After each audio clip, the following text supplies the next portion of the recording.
Hello and welcome to TRT World, live from Istanbul. I'm Anelise Borges. Also ahead on the program. We will build a great wall along the southern border. To stop the human trafficking, to stop the drugs, to stop the wrong people. Building a complete border wall was one of Donald Trump's most popular campaign pledges. But to achieve that, he will have his own hurdles to jump. Getting billions of dollars from Congress, building across indigenous reservations, and specifying where and what it will be. The wall won't have any effect on us. It won't work. It makes no difference to me because I'm going through the official border checkpoint. My job consists of moving merchandise into the United States. The merchandise this man vaguely refers to is cocaine and crystal meth. Luis, not his real name, is a narco-trafficker. He says he's responsible for transporting as many as 150 kilos of drugs from Mexico into the U.S. every day. This day of action was called by Venezuela's main opposition, and the idea is not to organize a strike as such, because many of these people don't even have a job at the moment. So the idea is to come to the streets and block all main avenues here in the capital, Caracas, but also in 3 other main cities across the country, and to basically bring the country to a halt. And as you said, Shuli, the idea here, the message is directed at President Nicolas Maduro and his plans to call on a new assembly to potentially rewrite the constitution. This day is part of a movement that has been lasting now for 5 weeks here in Venezuela to try and put pressure on the administration and get Nicolas Maduro to resign and call on new elections.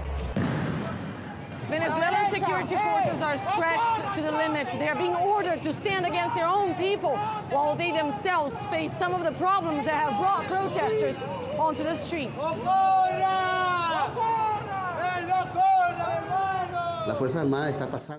The armed forces are experiencing exactly the same hardships as the rest of the country, with regards to food and security.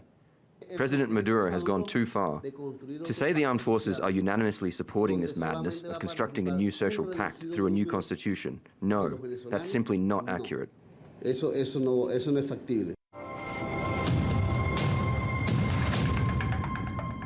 Welcome back to TRT World. A reminder now of our top stories. An historic peace deal between the government and the FARC has brought the Western Hemisphere's longest conflict to an end, and former rebels on a final march out of the jungle. These used to be Colombia's #1 enemies, who for the past 5 months have gathered in so-called transitional zones, preparing their next move. We made the decision to lay down weapons so that we could enter politics. Ivan Marquez was the FARC's chief negotiator for the peace deal with the government. He says the group was initially created as a political movement, and its #1 objective now is to continue to exist. When we signed the deal in Havana, I said that was our most beautiful victory. But now we start the hardest battle yet. In this political fight, we are thinking beyond elections. We want to create in Colombia a big convergence of forces for change.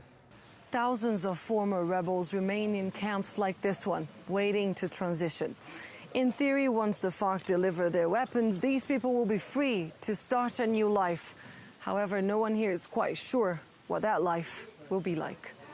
You're watching TRT World. I'm Anelise Borges with a reminder of our main headlines. We accomplished our mission. MINUSTA is a case of success in the UN history. And that positive assessment was shared by the UN Security Council, which decided to pull these troops out of Haiti, deeming the country safe enough. But can this nation maintain peace and stability on its own? Not everyone here is convinced. Stay with us. The headlines are coming up next.